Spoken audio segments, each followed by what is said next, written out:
Good evening po. Magandang gabi everyone. Good morning everyone. Good afternoon. Saang bahagi man kayo ng mundo naroon. I'm just gonna give you a chance to jump in. Isang maagang umaga dito sa amin, 5:30 AM. So, just gonna give you a chance to join me today. Importanteng talakayan, foundational principles. Sa mga bagong-bago lamang po sa concept ng low carb lifestyle, intermittent fasting, kung bagong-bago lamang kayo, this is the greatest way to start is to have yung foundational principles in place. So foundations, today pag-uusapan natin mga definitions, mga importanteng terms na kailangan malaman.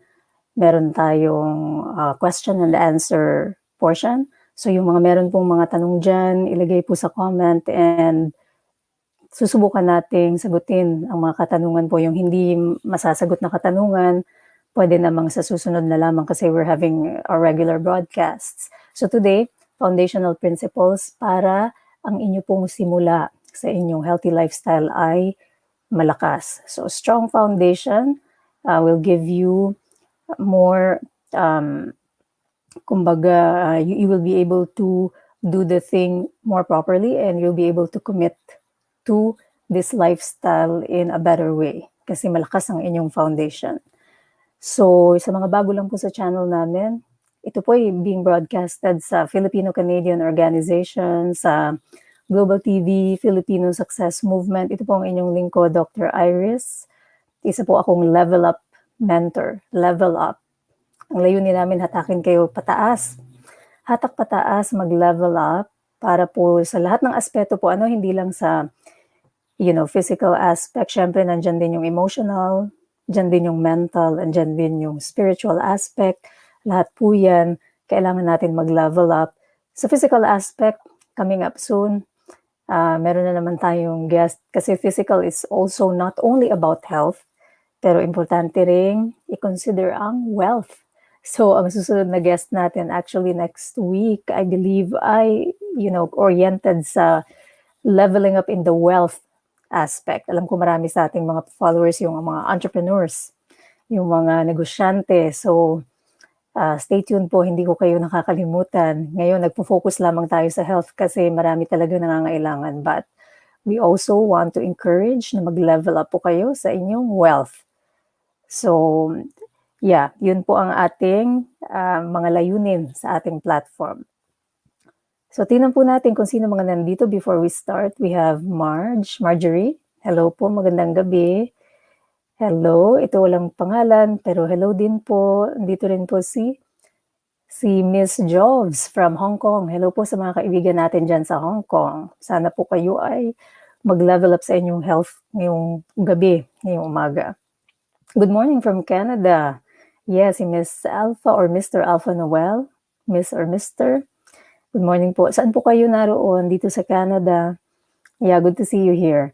Dito rin po si Ana Ferrer and Marlene. Hello, maraming salamat po, Marlene.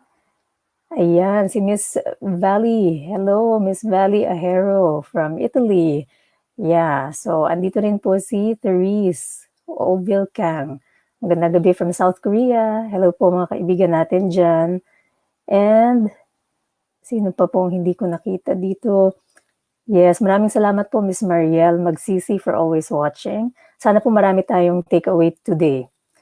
So Miss Tatsuki Dagkutan, hello po. Kumusta po kayo? And dito rin po si Miss Grace, magandang gabi. And Miss Anna Ferrer. Okay, so we will start off yung ating learning. So, again, foundational principle siya. So, it's all about definitions. It's all about, give me a moment. Sandali po. Miss Leia, hello din po. Hi. So, yung foundational principles po natin para hindi magkalito-lito sa mga ano bang ibig sabihin yan, ano bang ibig sabihin ng, yung mga certain terms.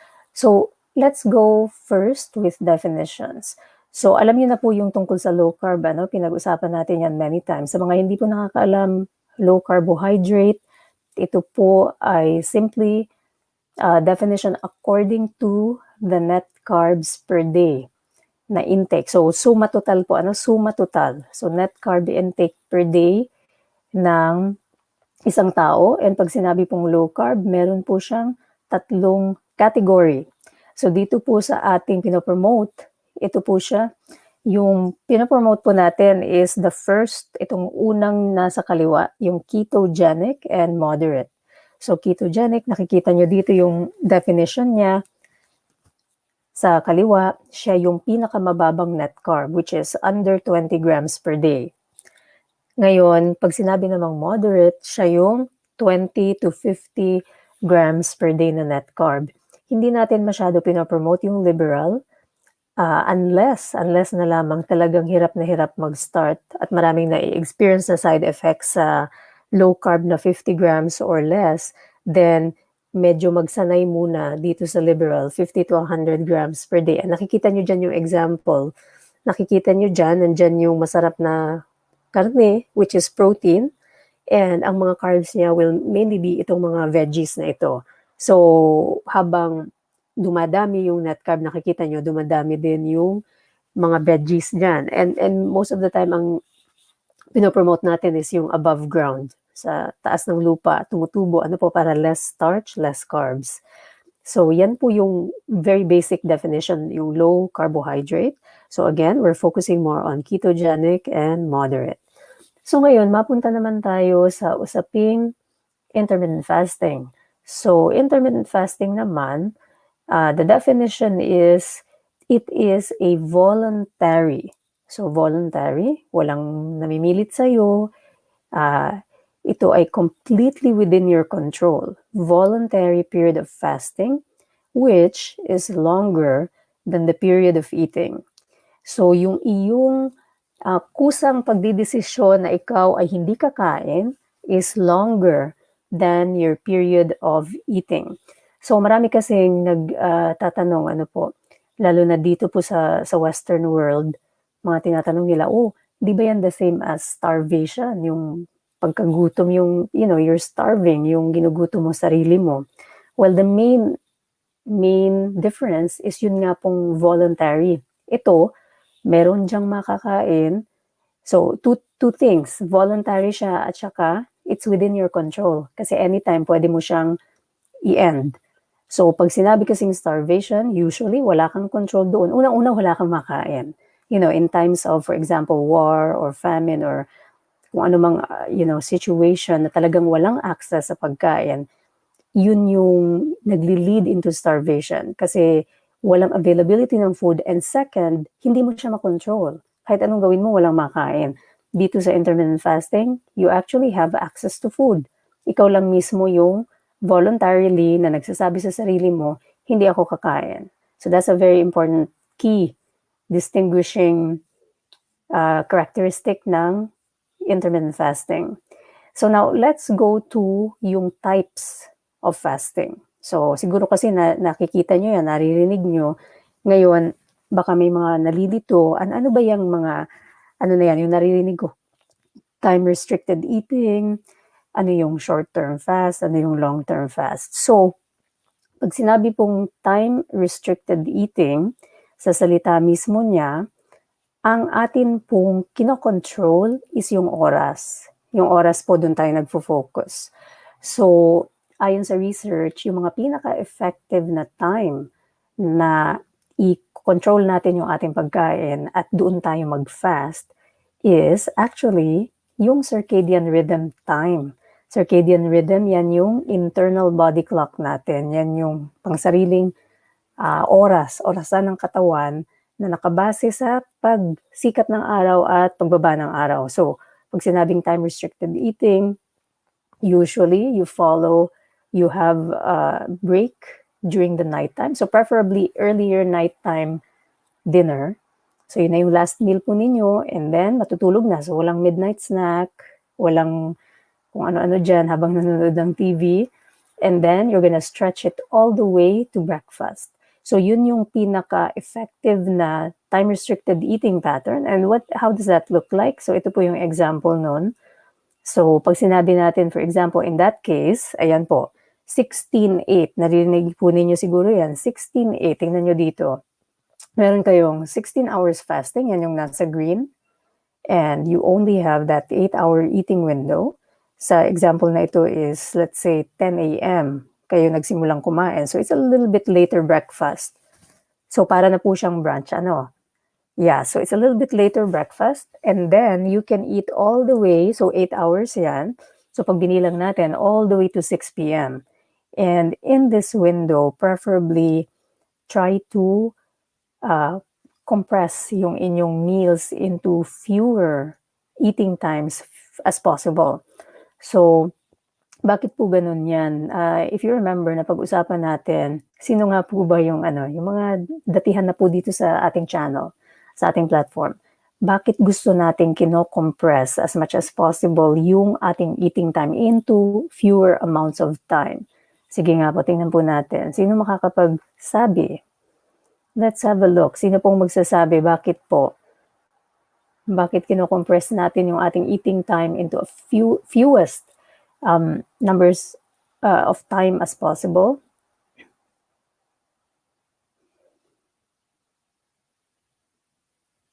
Okay, sino po? I'm waiting for your answer. Bakit po? Bakit ayaw natin na doon sa 8 oras na yon? So, ito po, may katanungan ako sa mga bago lang po nag-join. Pinag-uusapan po natin ngayon, mga definitions. Ito po yung ating current na pinag-uusapan natin is yung time-restricted eating, 16-8, 16 hours kayong nagpa-fasting, hindi kumakain. And ang ating eating window is 8 hours.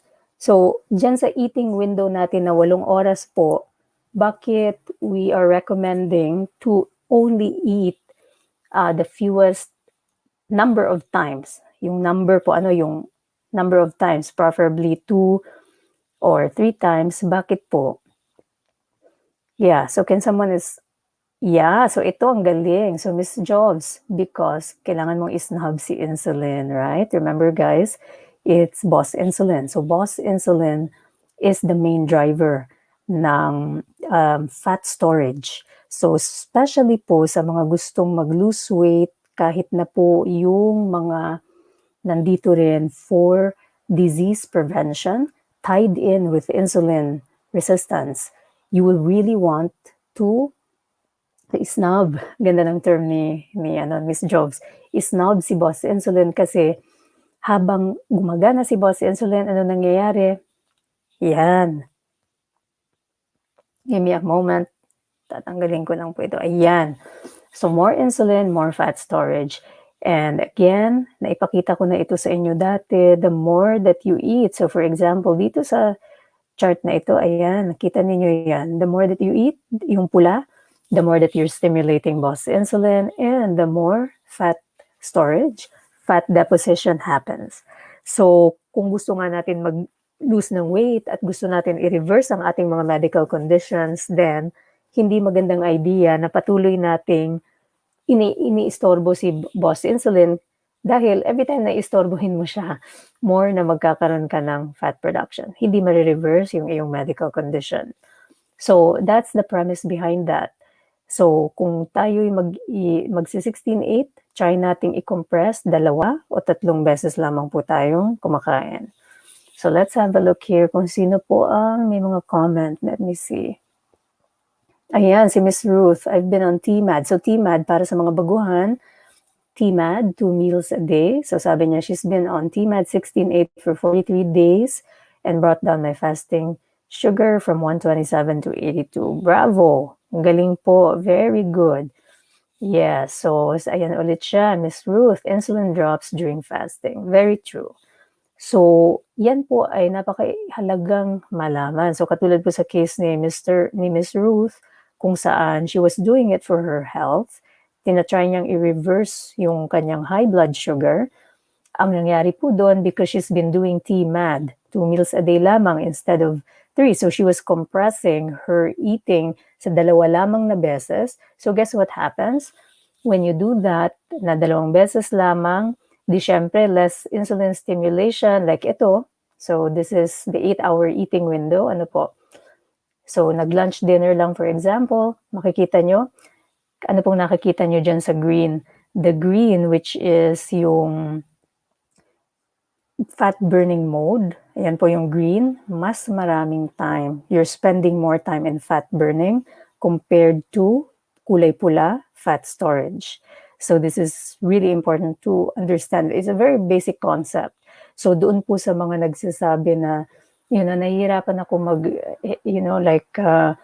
mag low carb and all this, just remember this basic concept, and then you will kind of have a feeling kung ano nga ba ang dapat, paano mo nga ba matutulungan yung katawan mo in the best way.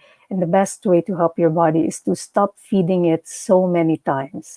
Give it a chance to rest, give it a chance to get into fat burning. Makakatulong ito sa iyong health, makakatulong ito sa repair na dapat mangyari sa loob ng katawan. So now we will go to, so na-define na natin yon. So ngayon, tingnan naman natin what happens doon naman sa ating mga masigasig na nagfa-fast for a longer period of time. So ito naman po yung another example of fasting is the warrior. So warrior is 24. So nakikita nyo yan, the green part is no eating. And meron lamang siyang 4-hour window. Dito sa 4 hours na to, pwede kang kumain once or pwede kang kumain 2 times. Pwede ka pa rin mag-TMAD dito. But the concept is, of course, it's a shorter period of time. So, ang mangyayari dyan, you will again stimulate insulin less.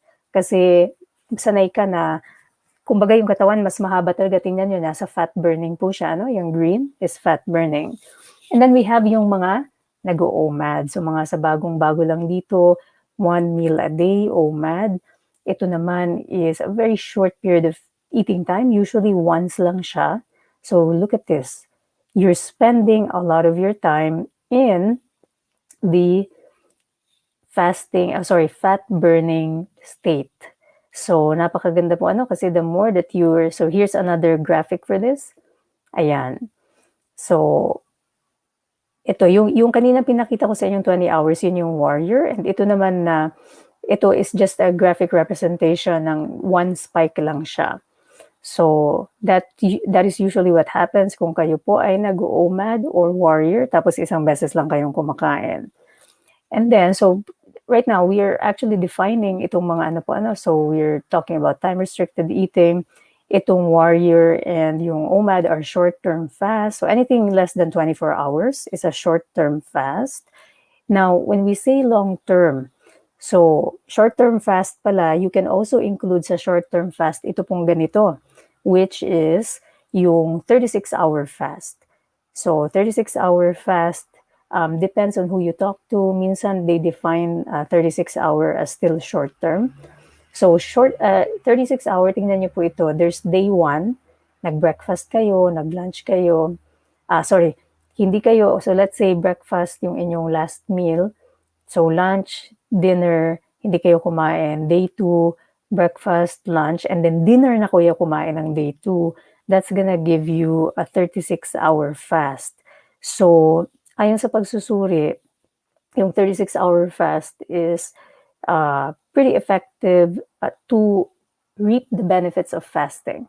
Mamaya pag-usapan natin yung benefits of fasting, but in essence, kapag the longer kasi the fast, the more effective it is in terms of yung mga benefits niya. So usually, you're able to access, lalong-lalo na po doon sa mga gusto talagang i-access yung mahirap tunawin na taba. So ano nga ba yun? Yun yung taba na nasa bilbil, yung nasa tiyan po, yung hirap na hirap, kumbaga, nangangayayat na, pero yung sa taba talaga sa bilbil ang mahirap tunawin, then you will have to do a longer fast. Kasi that's the only way, usually at around the 18 hours, doon na po natin ma-access itong mga hard-to-access fat. Sometimes, depende rin sa inyong particular case. Sometimes, pag sanay na ang katawan sa sugar, even longer. Tsaka pag ang inyong metabolism ay talagang napakabagal na, meron din syempre dyang effect yung genetics, yung mga medical condition po ninyo, then it will take longer to access that. So you may have to fast longer. Every person's different. So pakiramdaman po ninyo ang sarili nyo. Some people will start to burn fat at 18 hours, others will be longer. Depends on your stage of life din, mga hormones, kung kayo ay menopause, mga ganun po. So there's so many factors to consider, and it has to be an individualized plan. Listen to your body, look at what's happening. So yun po yung ating 36-hour fast. So ngayon, pag-usapan naman natin yung long-term, ayan. So I already talked about 36, I already talked about 40, 48 is really just obviously an extension. And then we have yung mga longer, mga mas mahaba pa pong fast. Now, this can certainly be done safely, pero po, just a word of caution about this, anything that, yung mga beyond 2 days na po, beyond the 2-day fast, highly, highly recommended to start consulting your doctor or a doctor that's knowledgeable in weight loss management, specifically yung management ng fasting. So bakit po? Dahil pag mga longer fasts na, kailangan na po ng gabay, lalo na kung kayo ay may mga tinitake na gamot, kung kayo ay may medical conditions, at syempre po kasi pag longer fast na po, imagine hindi kayo kakain. For example, 7 days, you need to have certain supplements. Kailangan ma-monitor. Unang-una, ma-assess muna kayo bago magsimula yun. Ikalawa, ma-monitor, mabigyan kayo ng mga tamang supplements. Pwede bang gawin niya mga fast na mas mahaba pa? Yes, for sure. The longest fast is more than 300 days. Pero again, word of caution, nangyari lamang yon dahil that person had napakarami niyang storage system. Siya po ay extremely obese. Yung lalaki na yun, nasa parang 400 pounds or so. So, nakayanan ng katawan niya, tumagal ng more than a year. More than a year po siyang nag-fasting, only with close supervision ng doctor, only with vitamins, minerals, kasi kailangan nga po yan. And yun po, yung minamonitor lamang siya, but it's certainly doable to fast longer. Maaari pong narinig na siguro ninyo yan. May mga taong nag-fast na talaga. For me personally, ano na bang pinakamatagal kong fast? 3 days. So 3 days, kasi I cannot go more than that. Again, sabi ko nga po sa inyo, I'm only doing it mainly for yung autophagy na tinatawag, para po sa paglinis ng cells natin, pag-repair ng cells natin. Kasi it cannot happen with a shorter fast. So I wanted to do longer fast, but because wala naman akong i-burn masyado, it wasn't safe for me to go beyond 3 days. Otherwise, kung gagawin ko yun, unsafe na po yun dahil wala na sa start na mag-breakdown yung protein ng katawan ko po. Kasi pag wala na po kayong fat storage, ang mangyayari dyan, your body will start breaking down yung mga essential like protein. Pero, good news, karamihan ng tao, maraming storage. So certainly, longer fasts are doable as long as may clearance po kayo sa sarili ninyong mga doctors to make sure na safe para sa inyong particular circumstance. So, yun po yung longer fast. And, ayan, benefits. Ano nga ba? Bakit natin ginagawa yan? Bakit alam na natin yung benefits ng low carb, right? The less you stimulate insulin, then, syempre, nandun yung, parehas naman sila ng effect, both of them. Mas effective if done together. So, what are the benefits? Unang-una, syempre, weight loss. Less stimulus kay boss insulin, less fat storage, more fat burning. So, weight loss ang unang benefit niya. Ikalawa, reversal. Yung paggaling, yung pag-reverse ng mga insulin-resistant states. Diabetes, high cholesterol, fatty liver, yung mga ganun po. And, consequently, yung high blood pressure, it also has an effect on longevity, yung anti-aging po. So, if you want to live longer, then this is a great tool to use. It's a great regimen. And then, yung tinatawag na autophagy. So, auto, from the word auto, self. Phagy, eating, self-eating. So, autophagy, self-eating, ito yung kapasidad ng katawan to clean up all the yung mga extra cellular debris, mga defective protein. Kaya nga po, dito sa number 6, yung decreased risk of memory loss. maraming mga pag-aaral na nagpapatunay that intermittent fasting and low carb diet can help with memory loss prevention dahil nga dito sa concept ng autophagy. Kung nililinis, if we give the body a chance to clean up ito pong mga defective protein na nade-deposit sa ating brain, for example, like in Alzheimer's, it's a deposit of all these defective proteins. So ngayon, kung bibigyan mo ng chance ang katawan mo to clean up, then your risk of developing itong mga memory problem later ay mababawasan talaga. Kasi you're entering autophagy. So, and hindi lamang yan, like immune conditions as well, mababawasan din kasi again, mga inflammation markers usually go down. So may mga sakit dyan sa mga kasukasuan po, usually it's a benefit that people who fast will notice. Sabi nila, nawala na yung mga joint pains ko. Kasi imagine all the junk that goes into your joints, yung mga defective materials that your body starts to create. Tapos bibigyan mo ngayon siya ng chance maglinis, right? Linisin ang sarili niya, then it becomes healthier, certainly. And then, of course, nandiyan yung decreased risk of cancer. So it's the same concept. Yung autophagy na yan will help to prevent, kasi cancer after all, di ba, tumor cells po, they're just defective products ng ating metabolism. All of us have these cancer cells in our body. It's a matter of turning them on.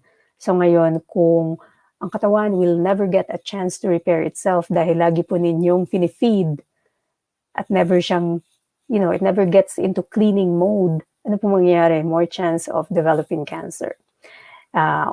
Although, cancer has many, many factors kung bakit nagkaka-cancer ang isang tao, but if we can at least lessen this one thing about it, then it will be very beneficial for us. So, yun lamang po ang aking presentation. So, let me see kung sino may mga katanungan. I'll take a few questions here, try to answer. And titingnan po natin. Ayan. So, Elena Bernardo, Doc, during fasting, pwede uminom ng collagen supplement. So, collagen supplement, unang-una po, always read labels. It's very important to get to know. So, pag may iniinom kayo, here, I have my magnesium here. So, read labels. Ayan. So, unang-una, laging hahanapin yung carb content. Ano po kasi sa low carb lifestyle, we're always, advocating for reading. Hanapin natin yung mga hidden sugar. So, like in this case, ito wala naman siyang kahit ano. So, the read labels po, and kung wala namang carbs doon, make sure na syempre, na yung mga ingredients doon, naiintindihan nyo kung ano talaga siya. Now, kung wala namang carbs, at best din kung maipakita nyo sa doctor ninyo, pag sinabi niyang okay naman yon at wala namang carbs, that's okay to take. Pero the thing is, you can take that during your non-fasting time, right? Why would you take it during the fasting time? Pag fasting, try to really don't take anything kung maaari, and then dun yun na lang po inumin sa inyong non-fasting time. Okay, this is a great one. Miss Peachy Handog. Francisco, paano po pag hindi kumain, masakit sa ulo at kinakabag? Ano po gagawin? So, Miss Peachy, this is a great question. Usually, kapag itong merong mga side effect, this is, sa mga ating matagal na dyan na nagpa-fasting. Sagutin niyo po itong kay Miss Peachy, tingnan natin. Sino po ang gustong sumagot dito? Antay-antay ko lang po, baka may gustong sumagot. Pag hindi kumain, masakit sa ulo, kinakabag, ano ang dapat gawin? So, okay. So, I will answer it. May sasagot po ba? Walang sasagot. Tinitingnan ko. Okay. So, ang pagsakit ng ulo, very, very common. Ayun, may sagot. Ayan. Si Miss Millaflor. Keto flu. So, usually, keto flu, very similar din sa intermittent fasting side effect na ito. So, okay. So, hanapin ko na saan nga ba yung question na yun. Ayan. So, ang pinakamainam po na gawin dyan, before you even attempt na mag-intermittent fasting, mag-low carb muna po kayo. Kasi maraming tao, they jump right into intermittent fasting. Intermittent fasting, obviously, wala ng glucose. Ano po? Dahil you're not stimulating insulin, hindi nyo finifeed ang katawan nyo ng fuel na glucose. Pero guess what? If you are eating high carb diet, and your body is so used to burning glucose as fuel, then mahahanapin niya yun, magkakaroon kayo ng withdrawal. So yung withdrawal na yon, imagine po ganyan, sanay na sanay ang taas ng asukal, biglang di kayo kakain, bagsak siyang ganon. Mag-withdrawal symptoms po kayo. Kaya sanayin muna ang katawan na gumagamit siya ng fat. Kailangan masanay muna yung katawan, nagbe-burn muna siya ng fat. And then once sanay na siya, so that's what we call, ito po yung term na yan, that is what we call, saan na siya? I wrote it down here. So, fat adaptation. So, kailangan po munang masanay ang katawan na maging adapted sa fat. Fat adaptation, burning fat for fuel. Once ma-reach nyo na po yung state na yun, and you will know, paano malalaman, hindi na kayo nagugutom. Mapapansin nyo, parang, anong oras na, hindi pa rin ako gutom. And that will make it much easier for you to adapt fasting. And once you do, wala na po yung mga side effect na yan. Okay, so to lessen the side effect, a few things to do about that will be, yun nga, slowly ease into it. Kaya nga po dito sa ating group, kung hindi pa po kayo member, kung hindi pa po member ng Level Up Wellness Community, nandyan po sa link, paki-join po. Doon nakalista yung mga steps, ano ba ang dapat gawin, how do you get into the lifestyle, how do you ease yourself into the lifestyle properly. Nandun po yung mga steps para po hindi kayo bigla-bigla at mas less yung ma-experience yung side effect. And then of course, the other thing about that is, kapag na-experience na yan, try lang po pinch of salt and water, wait for 15 minutes, let it pass. Kasi usually, hydration lang din minsan ang problema. So sometimes kasi it's really just a state of dehydration. So, isa pa pong trick is to, maglalabas ako ng video about this, it's really just to take a pinch of salt and then lagay po ninyo dyan, wait for a few minutes, sundan ng tubig, and usually it will settle down po, okay? But again, to avoid these types of reactions, go low carb first. So that's a great question, Miss Peachy, thank you. Okay, so Miss Ruth, what is the reason behind 7 days? Okay, so what is the reason? Mainly po for longevity. A lot of people do it, sometimes they do it because very severe yung mga medical conditions nila. Kunyari, matindi yung obesity and all the medical conditions that go with it, and they have huge fat storage systems. So then they do it for that, but many of the people who do it also do it for longevity. Pampahaba po ng buhay. They do it for autophagy, yung self-cleaning, especially yung mga fanatics na ayaw nilang magka-cancer, may mga family history ng dementia, mga memory loss, at gusto nila ma-prevent yon because usually, ayon sa pagsusuri, the autophagy peaks, yung autophagy na nagpipeak yun at 72 hours, so that's around 3 days. And then if you wanna keep, harvesting the good effect of it, they do longer fast. So that's the reason why karamihan ng tao will do it longer. Okay. Lalo na po mahilig po sa matamis. Yeah, yan siguro yung mga tao na getting more side effects. Ano po? So, sino pa po ang may tanong? Okay. Thank you po, Facebook user. Maraming salamat po. Thank you po sa mga kaibigan natin from Hong Kong. Okay, lecithin. What do you mean lecithin, Miss Sindel? So again, if you're just talking about lecithin supplement, again, just read the label, make sure walang kasamang sugar. If this is soy lecithin, I think it depends on yung parang medical profile din ng tao. Kasi kung soy lecithin yan, and there's a history of, for example, breast cancer, I think dyan pumapasok yung usapin na, try to limit your soy. But lecithin by itself, kung wala naman pong kasamang sugar, I don't think that it's an issue. Yeah, pwede naman pong i-take yan basta doon sa inyong non-fasting time. Doon sa eating time po, ano po. Okay. Yeah, so again, Miss Sindel, the soy lecithin, again, kung may history tayo ng mga female cancers, we want to limit yung soy part of it because soy is a mimic. Namimimic kasi niya, hawig yung structure niya sa estrogen. And usually with female cancers, you don't want to be eating so much soy.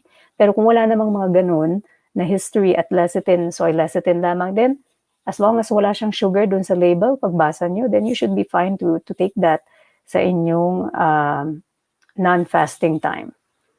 Okay, and okay. So ito, magandang tanong. I don't have any way to measure the carbs that I take. Okay, so Miss Gisela, kailangan po ninyo mag-join ng community namin kasi nandoon yung mga posting kung ano yung mga net carbs. Like recently, I posted yung mga numbers and ipopost ko na ulit siya. Thank you for reminding me. I'm gonna post again yung mga numbers niya. There are also other apps that you can use. So ito po, hanapin niyo po ito, app, Senza. So yung Senza app, ilalog in nyo lang yung inyong kinain and it will give you the net carbs. Okay, so Senza app, sa App Store lang po yan, pakihanap. And you can log in. For example, kumain kayo ng isang cup ng mushrooms, ganyan. So it's gonna give you yung ilan yung net carbs noon. But there are also visual aids that we provide for that. And pag nagpunta kayo sa mga keto sites, makikita nyo po yun, yung mga listahan ng net carb na mga bawat pagkain na keto-friendly. And also, don't forget po, itong list na ito, kaya nga po, nandito itong gabay na ito, kung pina-follow nyo yung list na yan, as long as you're eating within the green, yan po for sure, low net carb yan. Yellow, you can eat, but in moderation, dahil meron siyang inflammation effects, some of them, kasi processed sila. So, this will give you a rough guide. Okay, so please download that, use the app na Zanza, and download this food guide to help you maintain na low net carb lang po tayo. Yeah. Si Miss Gracia, based on my experience, sa una lang mahirap kasi masanay si katawan na kumakain ng carbs. Pag na-adapt na po ng body natin ang low carb, ang sarap sa pakiramdam, magaan sa katawan, naging normal menstruation ko. Yes, that's awesome, Miss Gracia. Thank you for sharing. Yes, sa una lang po talaga mahirap kasi nga po withdrawal. Para po kasi siyang, it's an addiction po, ano? Sugar is an addiction. It's drugs. So, it's very similar to drugs. Yun nga lang, legal. Nabibili sa grocery na drugs. Ano po? But, it's very similar. It's the same addiction pathway in the brain, same hormones. So, yun po ang importante maintindihan. Lean meat. Okay, so great question, Ms. Therese. Lean meat, unlimited. So, protein, ito po ang ating computation. Pakisulat po. Protein, 1.2 to 1.7 grams per kilogram body weight. Ayan po. So, lean meat is made up of protein. So, depende po sa inyong timbang ang magiging protein requirement nyo per day. It's really important to meet your protein requirement dahil po ito ay essential. Maari kang mabuhay without carbs but you cannot live without protein kasi ito yung ginagamit ng cells mo to build themselves. Ito yung very, very vital component ng katawan natin. So you have to be able to meet this and also mas madalas po tayong magutom. For sure, magugutom ka if you're doing intermittent fasting and low carb, pero hindi mo na-meet ang protein requirement mo. Kaya nga po, di ba, every time I post, I always put there yung nutrient-dense list, ano po, protein, carbohydrate, fat, because I try to eat nutrient-dense meals dahil I work out regularly. And also because it's the most nutritious way to go pag balanse. Kaya nga po, marami akong dinedecline na post, ayoko nakakakita ng kumakain ng dahon lang. It's not enough. You don't have protein. How are you going to function? Kailangan po natin ng protein and this is the guide. So 1.2, paki-compute po para sa inyong particular case. Again, check in with your doctor first. If you have any medical conditions like kidney disease, heart disease, mga ganun po, or liver disease that will impact yung inyong protein requirement. Kasi nagbabago po yan according sa mga disease states. Kaya nga importante lagi magpasuri. Okay, one last question. Hanapin ko po. Okay, so kung 80 po kayo, Mr. Reese, then just compute that. So 80, let's say piliin natin yung 1.5, which is yung kalagitnaan. So 80 times 1.5, so 120 ang inyong 120 grams per day ang inyong requirement. And kung nakita nyo po, I don't know, tingnan po ninyo yung post ko about yung proteins. Kung nakita nyo doon, yun yung example ng nasa 30 grams. So for example, 30 grams for eggs, 30 grams isang, steak ng tuna or meat, usually nasa 30 grams yun. So kung 120 ang requirement ninyo, divide that by 30, so that's 4. So 4 na ganun po. So pakitingnan po ninyo yung ano na yun. I don't think, andito ba yun? Let me have a look. I don't think nandito yun. Pero nandun po yan sa page ko, Iris Radev MD. Nandun po yan sa loob ng ating community. Pakihanap na lamang po. It's the protein visual, kung ilang protein ang nasa bawat protein source natin. So, yeah. So, 120 grams po ang inyong requirement. Okay. So, yeah. Yun nga po, Mr. Reese, pakihanap na lamang po doon sa posting ng platform ko, Iris Radev MD. Yung protein, ano po yun, per 100 grams, ilang protein yung nandun. And, yeah, and one last question. Let's have a look here. Meron pa po bang gustong magtanong before tayo? Okay. Yeah, I don't think meron pa po tayong tanong dito. Okay. So ito po, Miss Beth. So, yeah, ngayon po, thyroid is fine. Ang kagandahan sa thyroid medication po, pwede po siyang i-take without food. Ngayon, yung sa high blood naman po ninyo, perhaps kung once a day lang ninyo yung tinitake, tingnan nyo po, you have to check in with your pharmacist. Kung siya yung uri na needs food, then you can do that during your OMAD. So kung once a day lamang po tinitake, ano po. Again, very important to talk to your particular health professional kasi I don't know your full history, pero the thyroid can be taken fasting.